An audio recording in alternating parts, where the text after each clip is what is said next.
Hello बच्चों, कैसे हो आप लोग। आज हम लोग क्लास 9th में एक्सरसाइज 2.1 करेंगे।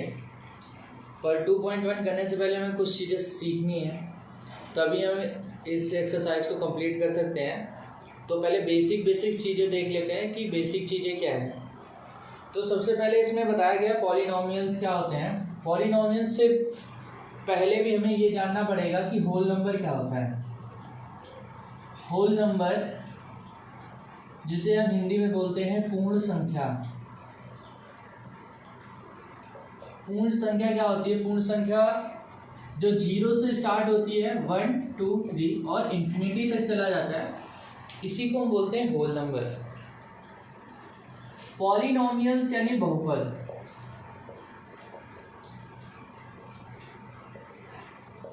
बहुपद पहचानने का सबसे आसान तरीका क्या होता है? जो x या y या जो भी आपका वेरिएबल दे रखा है, उसमें जो पावर लगनी चाहिए वो होल नंबर होना चाहिए। अब वेरिएबल की बात की, वेरिएबल क्या होता है? Variable and non variable. Variable का मतलब होता है चर राशि और नॉन वेरिएबल का मतलब होता है अचर राशि। चर राशि का मतलब क्या होता है? चर राशि का मतलब वेरिएबल। वेरिएबल में शब्द पकड़ते हैं वेरी। वेरी का मतलब होता है जिसकी वैल्यू हर क्वेश्चन में वेरी करती है। मतलब किसी क्वेश्चन में उसकी वैल्यू 5 आएगी तो किसी क्वेश्चन में 10 आ जाएगी, किसी में माइनस में आ रही है तो किसी फ्रैक्शन में आ रही है, तो उसी को हम बोलते हैं वेरिएबल्स। मतलब जिसकी वैल्यू हमेशा चेंज होती रहती है उसे हम बोलते हैं चर राशि, वेरिएबल्स। जैसे हमने शुरू से ही पढ़ा है कि हमने किसी भी चीज़ को x मान लिया तो किसी में x का आंसर 5 आ रहा है तो किसी में -8 आ रहा है तो किसी में 10 आ रहा है, तो वेरी कर रहा है। x की वैल्यू हमेशा क्या होती है? अलग अलग आती जाती है। y की वैल्यू अलग आएगी, z की वैल्यू अलग आती है, तो इन सब की जो वैल्यू हर क्वेश्चन में बदलता रहता है, तो इसी को हम बोलते हैं वेरिएबल्स। और नॉन वेरिएबल्स किसे बोलेंगे? जिसकी वैल्यू बदलती ही नहीं है, फिक्स रहती है, उसे बोलेंगे नॉन वेरिएबल्स।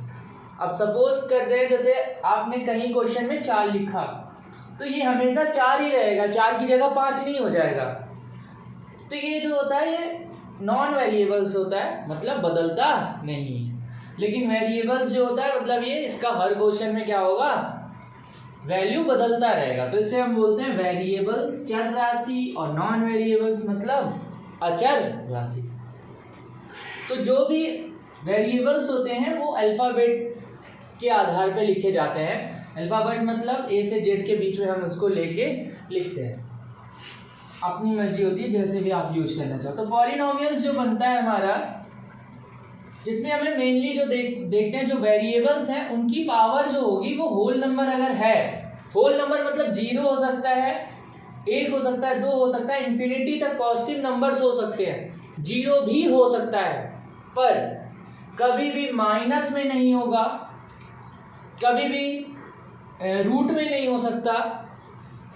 तो इसको हमें ध्यान देना पड़ेगा कि कौन सा पॉलिनोमियल है और कौन सा नहीं है। जैसे मैंने x की पावर लिख दी 3 और प्लस में x² प्लस में x लिख दिया, तो यहाँ 3 भी होल नंबर है, 2 भी होल नंबर है और 1 भी होल नंबर है। तो ये क्या है? ये पॉलिनोमियल्स है और हमने सिर्फ x का यूज किया है, तो ये क्या हो जाएगा? Polynomials with in one variable. एक वेरिएबल का बना पॉलिनोमियल्स है, मतलब एक चर राशि का बहुपद है। ये एक चर राशि का मतलब क्या है? इसमें सिर्फ x का यूज किया गया है, जैसे हम बोलते हैं एक चर राशि का बहुपद। लेकिन अगर यहीं पे क्वेश्चन होता है x³ प्लस में y² प्लस में z, अब इसमें अगर हम देखेंगे तो x³ हो गई, y² ये भी होल नंबर है, ये भी होल नंबर है, पर यहाँ पे जो वेरिएबल है वो 1 2 3 टाइप के वेरिएबल, मतलब 3 जो है चर राशियां लग रही हैं इसमें। तो ये इसको हम बोलेंगे पॉलिनोमियल विथ 3 वेरिएबल्स।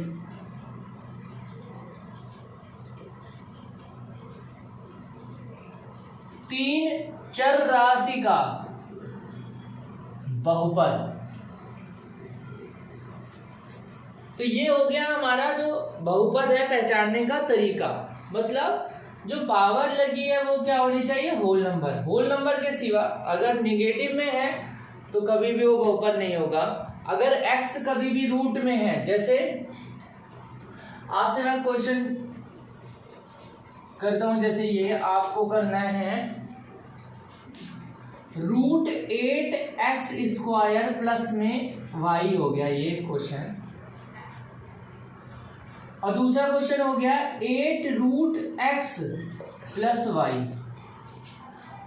इसमें अगर हम देखें तो √8 है, 8 में अगर रूट लगा है तो उससे फर्क नहीं पड़ता, क्योंकि हमारा जो x है वो सेव है, इसके साथ कोई भी रूट नहीं लगा, इसकी पावर होल नंबर है, इसकी भी पावर होल नंबर है। तो ये हो गया, ये पॉलिनोमियल होगा, ये बहुपद होगा, 2 वेरिएबल्स का बहुपद है ये, मतलब 2 चर राशि का ये बहुपद है। पॉलिनोमियल्स है ये, लेकिन 2 वेरिएबल्स का है, पॉलिनोमियल है। लेकिन यहाँ पर अगर आप देखो ध्यान से तो यहाँ x में रूट लग गया, और x में जैसे ही रूट लग गया ये पॉलिनोमियल नहीं हो सकता। और ये पॉलिनोमियल नहीं हो सकता, क्यों नहीं हो सकता? क्योंकि रूट का मतलब क्या होता है, रूट का मतलब होता है x की पावर हाफ हो गई, पावर हाफ हो गई तो ये होल नंबर नहीं रह गया, क्योंकि होल नंबर केवल 0 से लेके कहाँ तक है, इन्फिनिटी तक। फ्रैक्शन नंबर होल नंबर में आते ही नहीं है, तो ये पॉलिनोमियल नहीं हो सकता, बहुपद हो ही नहीं सकता। तो रूट अगर वेरिएबल में अगर रूट लग गया तो ये पॉलिनोमियल कभी भी नहीं हो सकता है, क्लियर बात। अब हम चलते हैं आगे अपने एक्सरसाइज पे।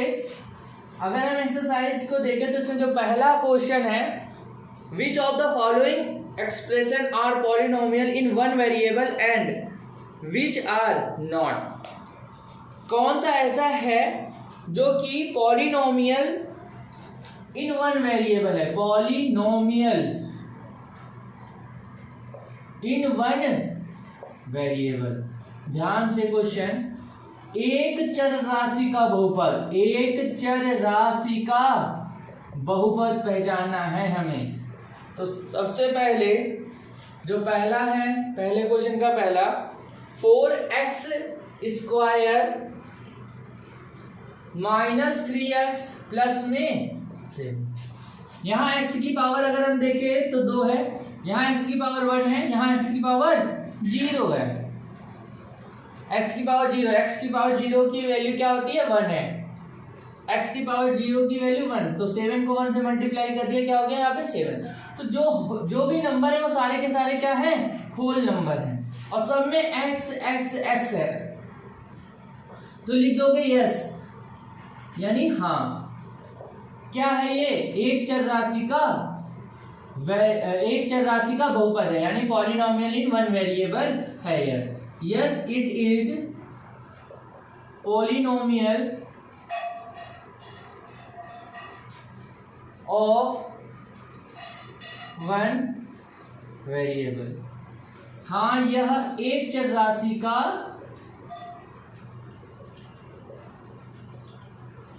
बहुपद है। अगर कोई रीजन पूछे कि बहुपद क्यों है भाई ये, because the power of x is whole number. जो x के जो पावर्स हैं वो सब के सब क्या है, होल नंबर हैं, क्योंकि जो चर राशि है उसका घातांक क्या है, पूर्ण संख्या है, इसलिए यह एक प्रकार का बहुपद है। क्लियर बात। अब दूसरे क्वेश्चन पे हम चलते हैं।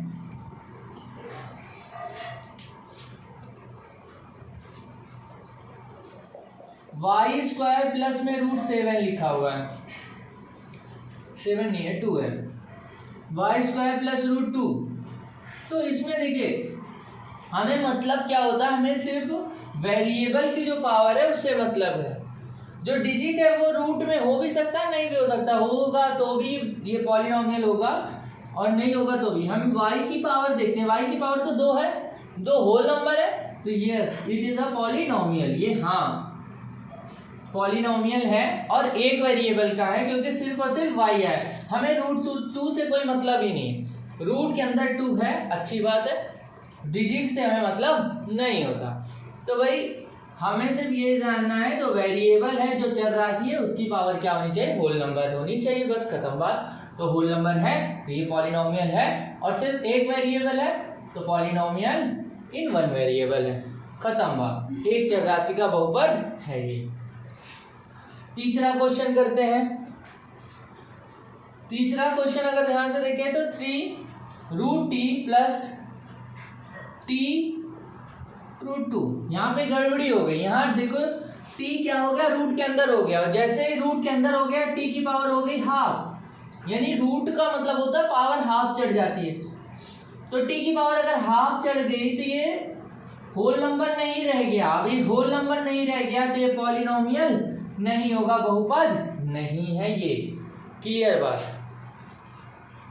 अगला चौथा क्वेश्चन है y प्लस 2/y।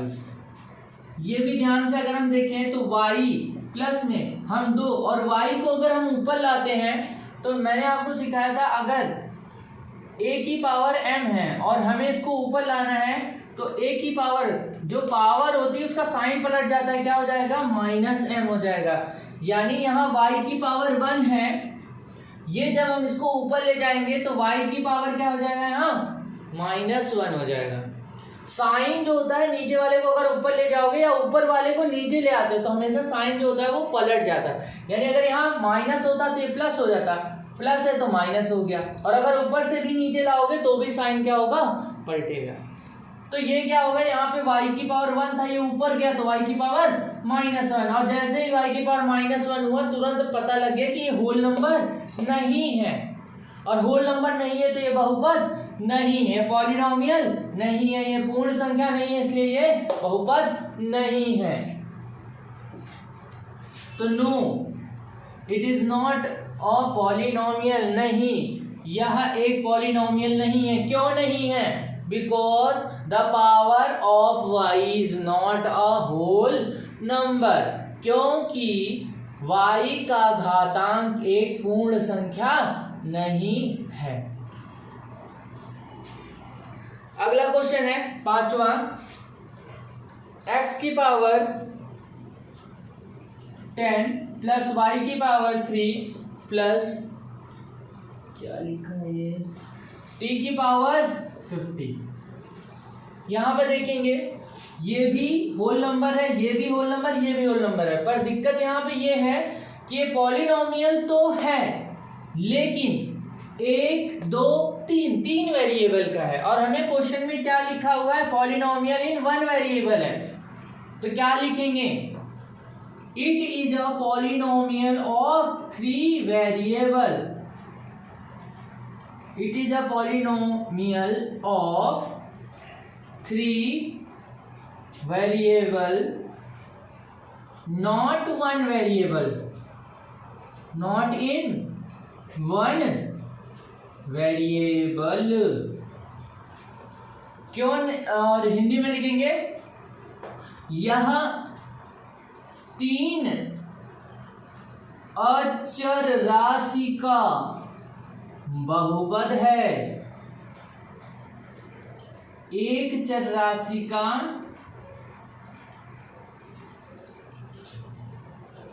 बहुपद नहीं है। क्यों नहीं है भाई, क्योंकि एक से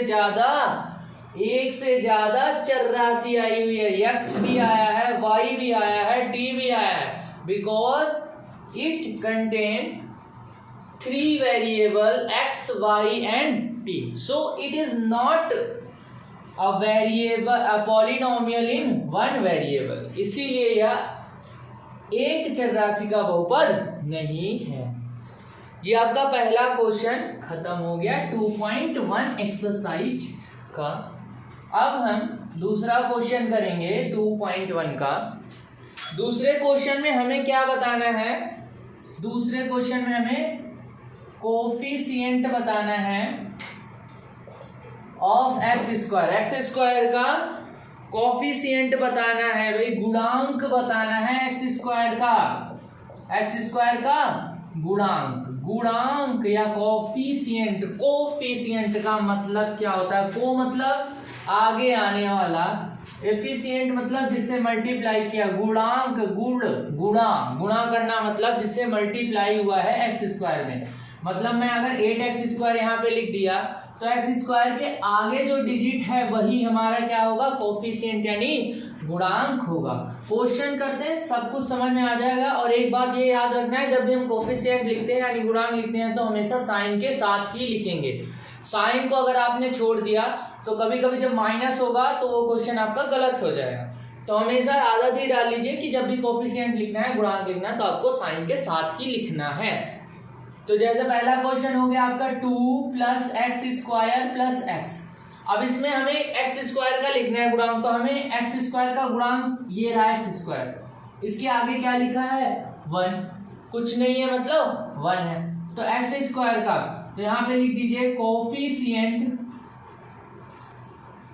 ऑफ x² = क्या हो जाएगा यहाँ? +1, यानी x² का गुणांक बराबर क्या होगा? +1। अगला क्वेश्चन दूसरा 2 - x² + x³ है। इसमें x² का गुणांक क्या होगा? आप देखो, अगर आप साइन के साथ नहीं लिखोगे तो यहाँ पे आके गलती कर दोगे। यहाँ पे आप जल्दबाजी में क्या लिखोगे?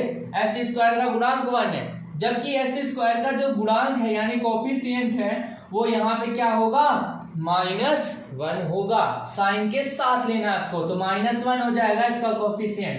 अगला π/2 x² प्लस में x, इसका कोफिशिएंट आगे वाला भाई कौन है? π/2, तो कोफिशिएंट क्या हो जाएगा? π/2। अगला चौथा क्वेश्चन अगर आप लिखते हो तो √2x - 1, इसका कोफिशिएंट, इसमें तो x² है ही नहीं। जब है ही नहीं तो कोफिशिएंट काहे का? तो 0 हो गया कोफिशिएंट। सिंपल सी बात है भाई, जब होगा तभी तो कोफिशिएंट ढूंढोगे, जब है ही नहीं तो क्या कोफिशिएंट? तो 0 हो गया, यानी गुणांक क्या हो गया इसका? 0 हो गया। तो ये आपका दूसरा क्वेश्चन भी कंप्लीट हो गया। अब तीसरा क्वेश्चन है। तीसरे क्वेश्चन में क्वेश्चन पढ़ देता हूं मैं, आप देख लेना बुक में।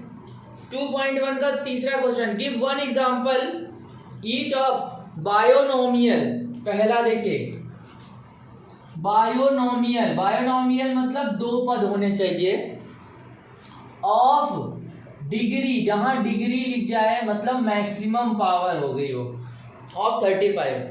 मतलब एक ऐसा आप पॉलिनोमियल लिखो, एक ऐसा आप द्विपद लिखो। बाइनोमियल मतलब द्विपद लिखो, द्विपद मतलब 2 पद का होना चाहिए, मतलब 2 टर्म होने चाहिए। बाई मतलब 2, नोमियल मतलब टर्म, तो 2 टर्म होने चाहिए। 2 टर्म हो, उसमें डिग्री का मतलब होगा भाई मैक्सिमम पावर कितनी होनी चाहिए उसकी?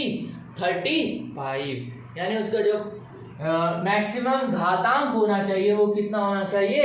35 होना चाहिए। तो जैसे मैं अब लिखूंगा तो पहला तो मैं x की पावर 35 लिख लेता हूँ, दूसरा प्लस में x² लिख देता हूँ। सिंपल बात है। इसके तो आप कई सारे एग्जांपल अपने मन से बना सकते हो। बस ये याद रखना, ये जो मैक्सिमम पावर है 35 से ज्यादा नहीं होना चाहिए, यानी 35 होना चाहिए। एक तो 35 लेना ही लेना है आपको, दूसरा आप अपने मन से कुछ भी ले सकते हो। इसी क्वेश्चन में एक और लिखा है, end of a monomial of degree 100, और एक मोनोमियल लिखना है आपको, मोनोमियल ऑफ डिग्री 100 डिग्री का एक मोनोमियल मतलब मोनो मतलब एक, मियल मतलब पद, एक पद लिखना है जिसकी डिग्री यानी 100 हो, यानी मैक्सिमम पावर 100 हो। तो एक ही डिग्री, तो x की पावर 100 लिख दो, या y की पावर 100 लिख दो, या z की पावर 100 लिख दो, कुछ भी लिख दो, आपकी मर्जी है।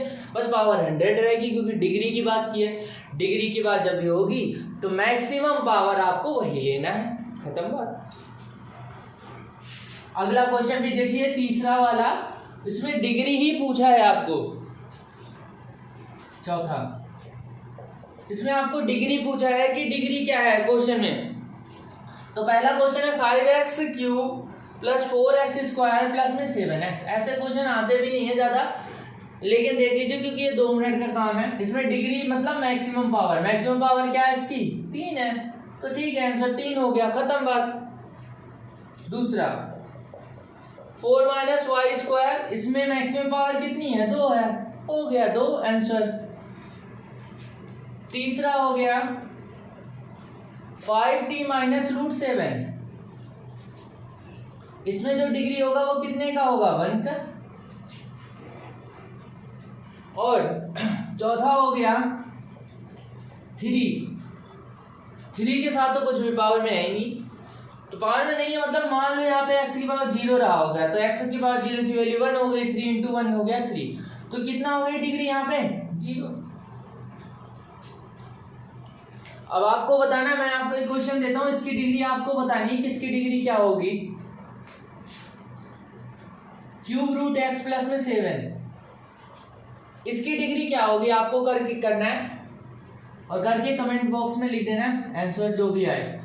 नहीं आएगा तो मैं कल इसका आंसर बता दूंगा आपको।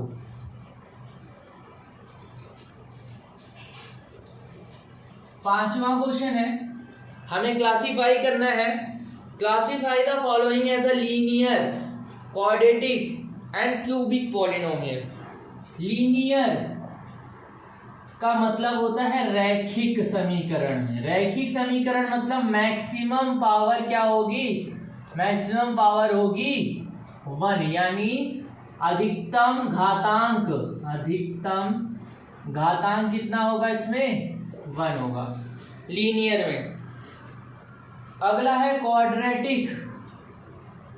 क्वाड्रेटिक मतलब होता है द्विघात, द्वि और घात, यहाँ तो सिंपल सा लिखा हुआ है, इसका मैक्सिमम पावर कितना होगा 2, मतलब अधिकतम घातांक इसमें कितनी होगी 2 होगी। तीसरा हो जाएगा क्यूबिक। क्यूबिक मतलब क्या होगा, इसमें जो घात होगी वो कितनी होगी, क्यूब मतलब 3 होता है, जहां भी क्यूब शब्द होता है वहां पे मतलब 3 से लेना देना है, तो 3 हो गया। तो हमें छाट के लिखना है कि कौन सा लीनियर है, कौन सा क्वाड्रेटिक है, कौन सा क्यूबिक है। तो सबसे पहला हम देखेंगे x² प्लस में x, इसमें मैक्सिमम पावर कितनी है 2 है, तो मैक्सिमम पावर 2 है, तो भाई कौन सा बन गया क्वाड्रेटिक यानी द्विघात, मतलब इसमें अधिकतम घातांक 2 है, तो ये बन गया 2 घात, सिंपल। दूसरा x - x³, सिंपल बात भाई, मैक्सिमम पावर 3 हो गया, तो ये कौन हो जाएगा क्यूबिक हो जाएगा, क्यूबिक। क्यूबिक का मतलब क्या हो जाएगा त्रिघाती, सिंपल बात, ये त्रिघाती हो गया आपका। तीसरा क्वेश्चन जो है वो है y + y² प्लस में 4, सिंपल बात, मैक्सिमम पावर 2, तो द्विघात समीकरण यानी क्वाड्रेटिक इक्वेशन। चौथा 1 प्लस में x, 1 प्लस में x की पावर 1 है भाई, x की पावर 1 है, तो ये बन गया लीनियर यानी रैखिक, मैक्सिमम पावर 1 तो लीनियर यानी रैखिक समीकरण। पांचवा 3t, t की पावर 1 है भाई, कुछ नहीं है मतलब 1 है, तो ये भी लीनियर यानी रैखिक। छठा r² का मतलब मैक्सिमम पावर 2, और मैक्सिमम पावर 2 बन गया, तो ये क्या बन जाएगा क्वाड्रेटिक यानी द्विघात।